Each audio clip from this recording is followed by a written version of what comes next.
Hello everybody, welcome to the Ask Barry V Show. I'm Barry Vanover, this is Mr. Baker, and we are ready to get started answering your questions. By the way, if you want to ask us a question in several different ways, you can go to hashtag AskBarryV on the Twitter, or on Twitter. Is it the Twitter, Sean, or is it Twitter? It's just Twitter. Just Twitter, not the Twitter? It's the It's Walmart. like the Facebook. The Walmart. Facebook used to be called the Facebook, right? Did you see that movie? And then they said just Facebook. The guy from Napster recommended, which was Justin Timberlake, right? Yeah. Just call it Facebook. All right. So anyway, hashtag AskBarryV on Twitter or on our YouTube channel. You can ask questions under there. Or you could just simply email us at ceo@barryvanover.com your questions, and we would love to have them on the show. All right. Ready to get started? Yep, let's do it. All right, so the first question for this week comes from Leah F. She had asked, she says, I met a person that is interested in a job as a program manager.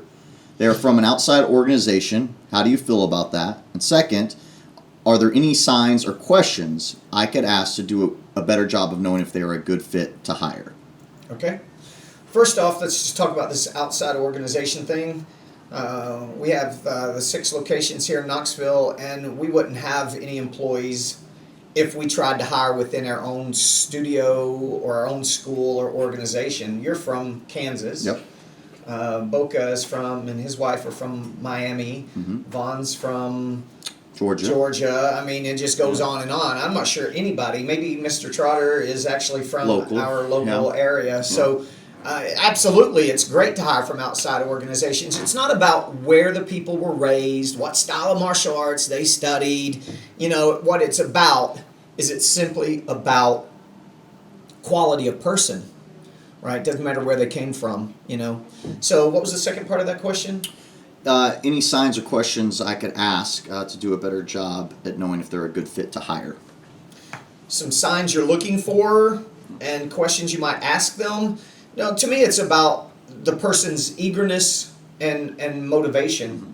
How bad do they want the job? I'm not saying, yes, you need to find out their past work history. If they've been bouncing around everywhere and they're 24, 25, chances are they're going to continue bouncing around.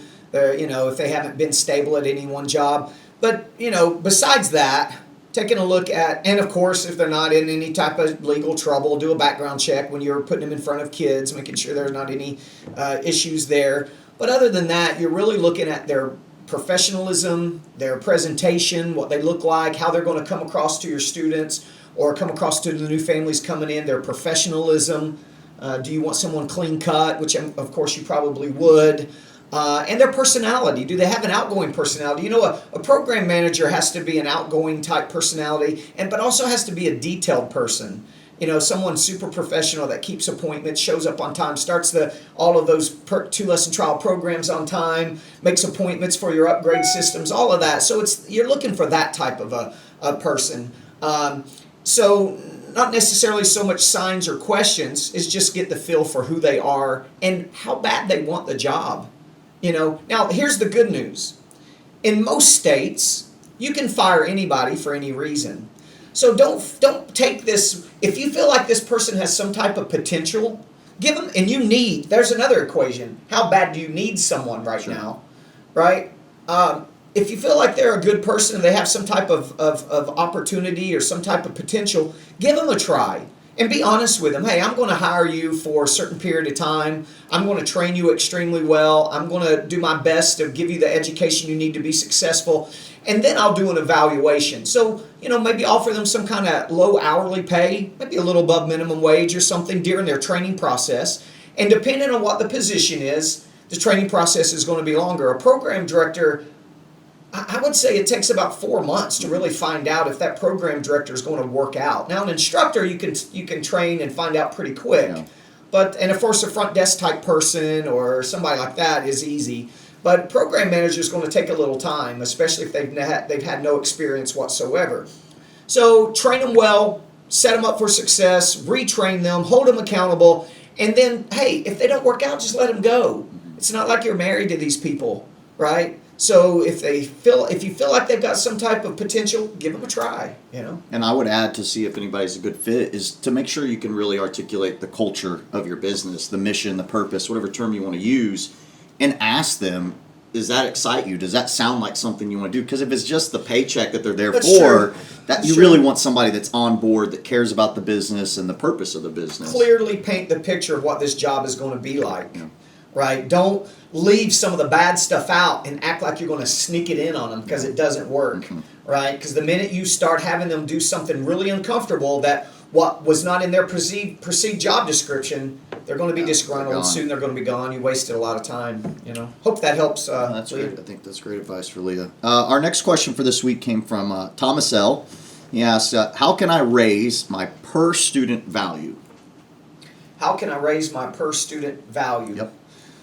You know, definition of per student value is your monthly gross revenue divided by the number of students you have. You know, or your average gross revenue divided by the number of average students you keep at your studio at any given period of time. That's average per student value, technically. So really what you're asking is, how can I increase or maximize the different income generators of a martial arts school? Now, obvious answers are, what are you charging for martial arts lessons? You want to increase your per student value, charge more, right? Within reason, and within your demographic, and within your area, and within what your competition's charging, and more importantly, with what value you're providing. That's what most owners miss out, is the value they're providing. They feel like they're providing enough value and they're going to charge. They never look at what they're charging plus the value they're giving. You can charge a lot of money for a lot of things if you're bringing a lot of value. Okay. Next thing would be, are you collecting down payments on every single membership sold? I'm surprised how many martial arts schools, after all this time, still doesn't do that. There's a quick way to raise your gross revenue, your income. And then, of course, do you have systems in place and trained your managers, program managers, salespeople, whatever you call them, how to get a decent percentage, 20, 30% paid in fulls? That's really going to grow your per student value or your gross revenue. And then you can start looking at some of the smaller things that make a big impact. Do you charge testing fees? You know, are you doing like parents' night outs? Do you do birthday parties and charge for those? All of these other income generators that a school has. Do you have equipment packages for every program that you sell? Do you have upgrade systems in place? You know, you talk about a school that wants to grow its gross revenue or per student value that doesn't have upgrade systems, that applies effective upgrade systems, boom, the gross revenue goes up to an extreme amount and can be very, very fast. So those are all ideas to grow your gross revenue. Now, I'm sure there's a bunch more that we could think of and talk to if we dove into what you are or are not doing. I'm just hitting some high points, but hopefully that helped out a little bit. And there's some ideas for you guys to at least think about. Now, when you implement those, you can make a killer living off 100, 150 students. We see it with our consulting clients all the time. Yeah. They come to us, and we have a saying, you can go from zero to hero fast in this industry. It's about doing the right things. And we just see it. We just, a gentleman, Jeremy Kempka, down in North Carolina, sent a testimonial email this morning talking about how his gross revenue is so substantially higher than it was this time last year. Double, right? That was great. So it's amazing. Good. All right, so our next question for this week came from Mario R. Ask, I saw a video and you said something about rotating curriculum. Can you explain what this is? Rotating curriculum. You know what? I'm surprised again. And it's my fault. I forget how many young instructors every day new people are coming into the industry, right? Right, and they're coming into the industry. Yeah. I'm so old and old school that I assume everybody knows something as simple as rotating curriculum. So, my bad, my fault. Rotating curriculum is any particular group of students that you have in a particular class. So let's say you have white, yellow, orange belts, and then maybe you have a group of blue, purple, green belts or brown belts and above. Or you cut your 8 to 12-year-old program into two classes, beginner and advanced. So maybe white through green and brown and above. However, you break up your belt ranks and how many ever levels. You might have a class with only 2 belt ranks in it. The point is, how many ever belt ranks you have in a particular class. That particular group of belt rank students learn the exact same curriculum for their next belt. Doesn't matter what belt they are. imagine blue, purple, green belts, kind of the intermediate group of students. If they were in the same class, they would all learn the same 3 blocks of curriculum and at the same time. So there's 3 blocks of curriculum because there's 3 belt levels. They all learned it in a different order, but it didn't make any difference. By the time the green belt moved to advanced class or brown belt, they went through the 3 blocks and they know everything that they need to know to go into the brown and above or the advanced class. That's one way. That's the best description I can give you of rotating curriculum. And if you need any help, we're glad to help you. I've rotated every style of martial arts conceivable in the past 15 years and helped them with that. Now, at Premier Martial Arts, we do what's called performance-based curriculum. It is the highest level of rotating curriculum.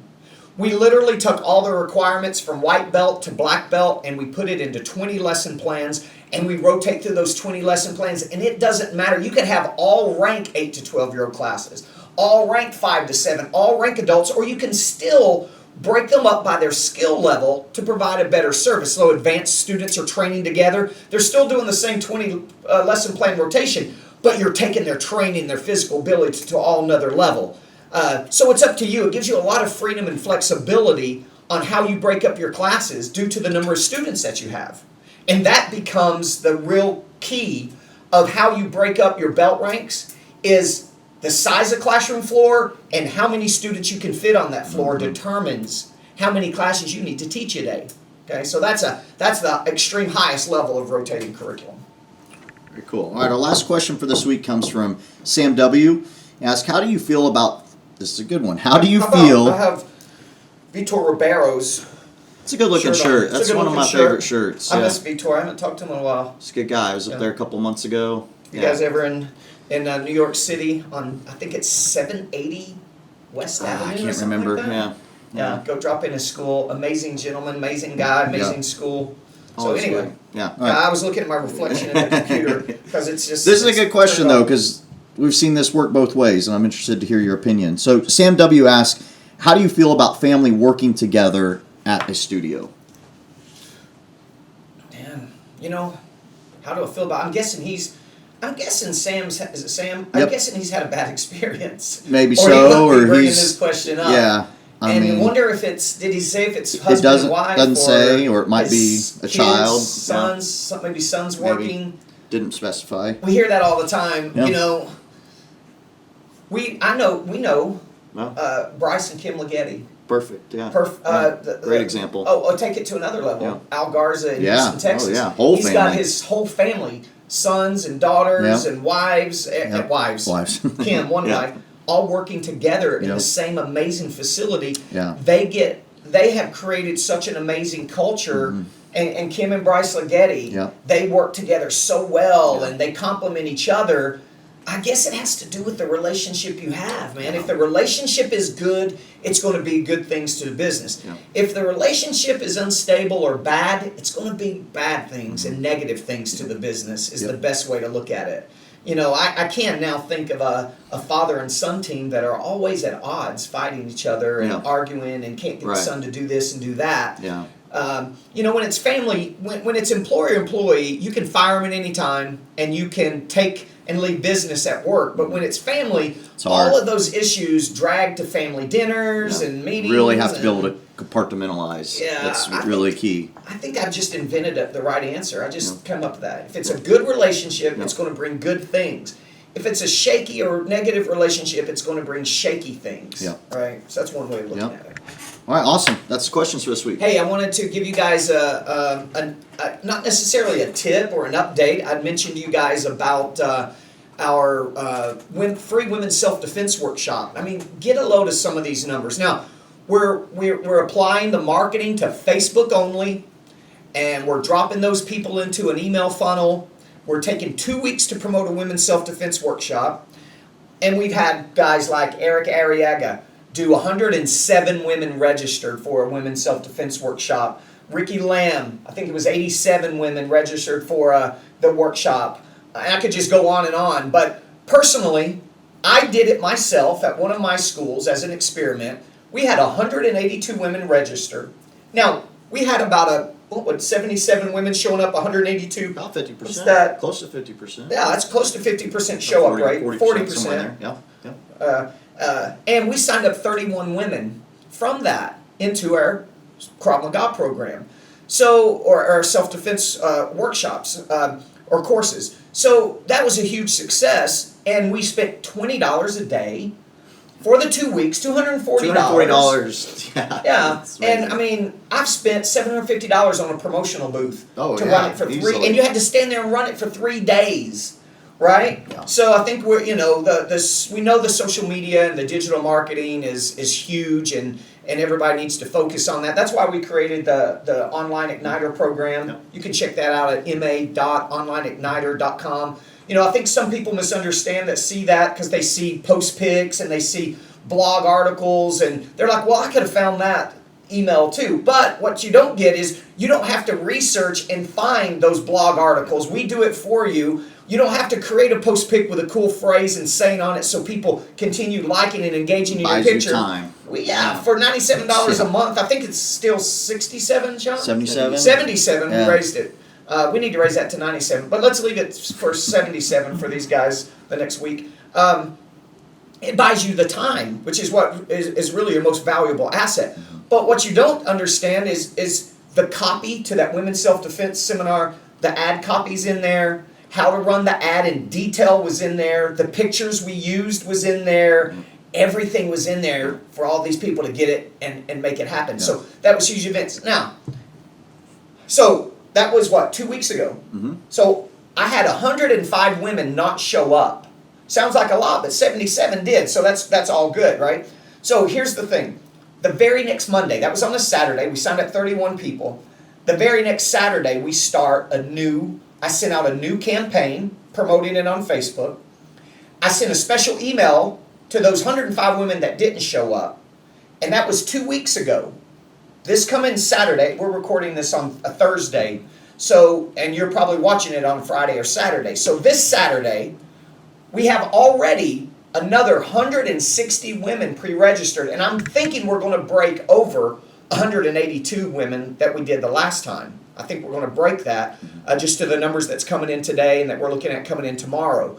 So man, I know it's women only, but still, if you're talking about, now and not only that, but look at the big picture. We've gathered those women's 300-400 women now email that we can continue to market to in the future by email marketing. We can invite them to our CrossKick fitness program. Many of them are mothers. A lot of them are mothers, so they're going to get anybody that's a mother, we're going to get them all the information for our kids program. And it's just, how many of you signed up 31 people last month? I did it in one day, right? So, and I taught the course myself. And of course, if you're a business maximizer or Leader's Edge client, we even gave you the workshop, exactly what to do. So that was one tip or one follow-up that I wanted to continue discussing because we talked about it. Seems like there was another one that I wanted Well, and to honestly, I just mention. want to say, it's not that hard. No. Get on Online Igniter, follow the system, plug and play it.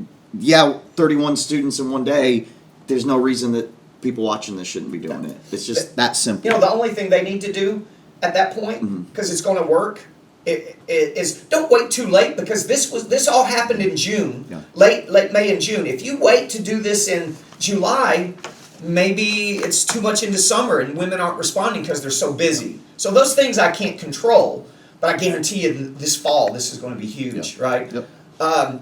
But what I also can't control is what you teach when they get there, your value that you show them, and the professionalism Or that experience, the the look of your experience they have. school, professionalism, yeah. Yeah, so that's something we can help you with, but not on the Online Igniter.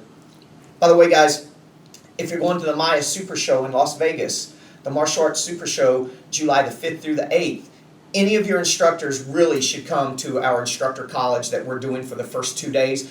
This is one thing that I personally will give you your money back. Forget Maya, I'm teaching it.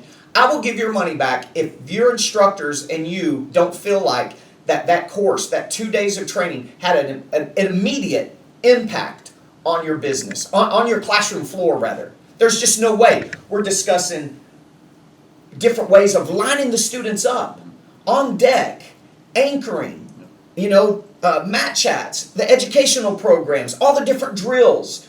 It's just impossible. How to correct bad behavior of a student on the floor, controlling the classroom floor, communication techniques of the instructor. There's no way that's not going to bring an awesome positive impact to your classroom floor, which is, again, what we talked about earlier, value that you bring to the table to your martial arts studio. That's all I have to say about that. All right, thanks guys. Talk to you next time.